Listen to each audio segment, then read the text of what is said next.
Radhe Radhe everyone. आज की video में हम जानेंगे कि कार्तिक पूर्णिमा के अगले दिन यानी पड़वा को हम चिड़ा चिड़ी की कहानी कैसे सुनते हैं। तो देखिए, चिड़ा चिड़ी की कहानी सुनने के लिए सबसे पहले हमें घर बनाना होता है। घर बनाने के लिए हमें आटा चाहिए। आटे से या चावल से या खील से भी आप घर बना सकते हैं। भोग के लिए हमें खील बताशे लेनी है। इसके साथ ही हम दीपक ले लेंगे। आप चाहे तो 5, 7, 2 दीपक ले सकते हैं। आप चाहे तो 2 कैंडल भी ले सकते हैं। यथासंभव हम दक्षिणा ले लेंगे और तिलक करने के लिए हम रोली ले लेंगे और साथ में चिड़ा चिड़ी बनाने के लिए हम गूंदा हुआ आटा ले लेंगे। आटा देखिए बिना नमक के होना चाहिए। ये सारा सामान हमें चाहिए होगा। उसके बाद जहाँ पर भी हम यह घर बनाएंगे उस जगह को हम अच्छे से साफ कर लेंगे। उसके बाद आटे से हम मकान बनाएंगे। देखिए, शास्त्रों के अनुसार अगर कार्तिक पूर्णिमा के अगले दिन चिड़ा चिड़ी की कहानी सुनी जाती है, यह मकान बनाया जाता है, तो अपना घर बनने का जो भी सपना है वह अति शीघ्र पूर्ण होता है। अगर आप भी अपना मकान, अपना घर बनाना चाहते हैं तो आप भी कार्तिक पूर्णिमा के अगले दिन इस तरह से आटे से, चावल से, खील से या गेहूं से, किसी भी अनाज से आप इस तरह से घर बनाइए। आप चाहे तो घर पर कहीं पर भी यह घर बना सकते हैं। आप चाहे तो मंदिर में भी यह घर बना सकते हैं। घर हमें इस तरह से बनाना है कि जो भी हम कमरे वगैरह बनाएंगे उनके दरवाजे हमें जरूर छोड़ने हैं। तो जितना बड़ा घर आप अपने लिए बनाना चाहते हैं, जितने कमरे आप बनाना चाहते हैं, उस हिसाब से आप एक घर की आकृति बना लीजिएगा। जैसा कि मैंने आपको बताया कि आपको हर कमरे के दरवाजे जरूर छोड़ने हैं। और ये जो आप घर बनाएंगे ना, ये आप जमीन पर ही बनाइएगा, यानी कि पटड़े वगैरह पर घर नहीं बनते हैं। हो सके तो जमीन पर बनाइएगा। तो इस तरह से हम एक घर बना लेंगे। घर बनाने के बाद हम आटे से चिड़ा चिड़ी बना लेंगे। तो चिड़ा चिड़ी की हम मात्र आकृति बना लेंगे। इसमें बहुत कलाकारी करने की जरूरत नहीं है। बस ऐसा लगना चाहिए कि हाँ, ये एक पक्षी है। तो यहाँ पर मैंने चिड़ा बना लिया है। चिड़िया हम इससे थोड़ी सी पतली बना लेंगे ताकि हमें लगे कि हाँ, मतलब नर मादा का थोड़ा फर्क हमें महसूस हो। तो यहाँ पर मैंने चिड़िया बना ली है। यहाँ पर मैंने चिड़िया बना ली है। दोनों को घर के बिल्कुल बीच में हम विराजमान कर देंगे। इसके बाद घर के हर कोने में दिया रखना है। घर के हर कोने में प्रकाश होना चाहिए। तो चारों कोनों में हम दिए रख देंगे। बीच में भी हमें एक दिया रखना है। इसके बाद घर की बाहर की तरफ आप चाहे तो दिया रख लीजिए, आप चाहे तो मोमबत्ती भी रख सकते हैं। इसके बाद हम जल के छींटे लगाकर पहले हम शुद्धिकरण कर लेंगे।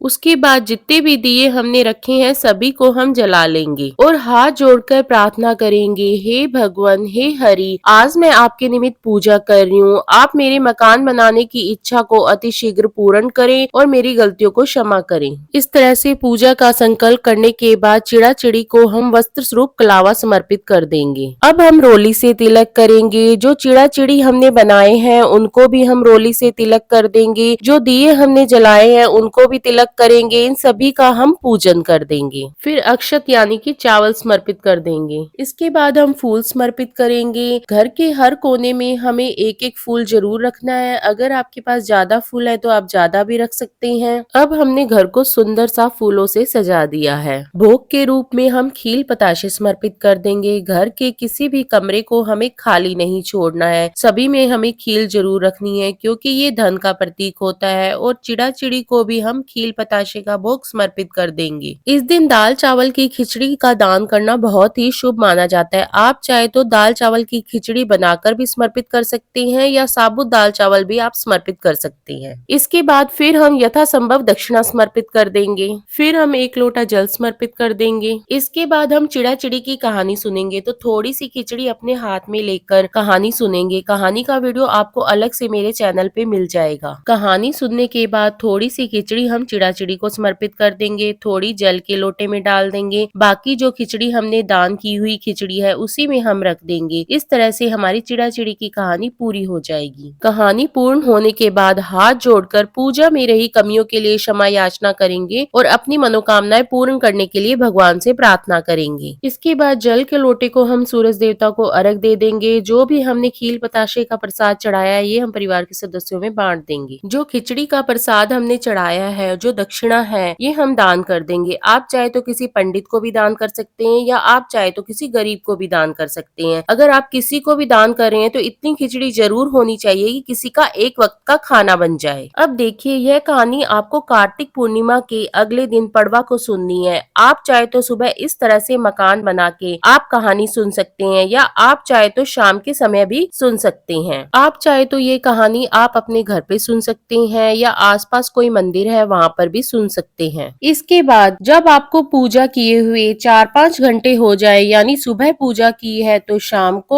को पूजा की है तो अगले दिन सुबह, ये सारी चीजें उठानी है। तो आप इन सब चीजों को इकट्ठा कर लीजिएगा। जो फूल है उन्हें भी हम इकट्ठा कर लेंगे और उन्हें किसी गमले में डाल देंगे, इनकी खाद बन जाएगी। सारा आटा जो भी आपने लिया है, जो भी खील प्रसाद आपने ली है, ये सारी चीजें इधर उधर नहीं डालनी है और ना ही इनको झाड़ू से इकट्ठा करना है। किसी भी कपड़े से आप ये सारी चीजें इकट्ठी कर लीजिएगा। सब चीजों को एक साथ इकट्ठा करने के बाद आप ये आटा चींटियों को खिला सकते हैं, या आप चाहें तो गाय को खिला सकते हैं, या आपके घर के आसपास कोई नदी तालाब है तो आप ये आटा मछलियों को भी खिला सकते हैं। इस तरह से हमें इस घर को उठाना है। और अगर आपने मंदिर वगैरह में पूजा की है तो फिर आपको घर को उठाना नहीं है, आप एजिटिव मंदिर में घर बना के आ जाइएगा। शास्त्रों के अनुसार जो भी इस घर को बनाता है उसका अपना घर बनाने की कामना वो बहुत जल्दी पूर्ण होती है। अगर आप भी अपना घर बनाना चाहते हैं तो कार्तिक पूर्णिमा के अगले दिन पड़वा को आप चिड़ा चिड़ी की यह कहानी जरूर सुने और यह घर आप जरूर बनाएं। आपको ये वीडियो कैसी लगी आप मुझे कमेंट करके जरूर बताना। अगर वीडियो आपको पसंद आई हो या वीडियो आपके लिए थोड़ी बहुत भी यूजफुल हो तो प्लीज मेरी वीडियो को लाइक कर देना और हिंदू धर्म के तीज त्योहारों की जानकारी के लिए मेरे चैनल को सब्सक्राइब कर देना। फिर मिलेंगे किसी और वीडियो के साथ, तब तक के लिए जय श्री कृष्णा, राधे राधे।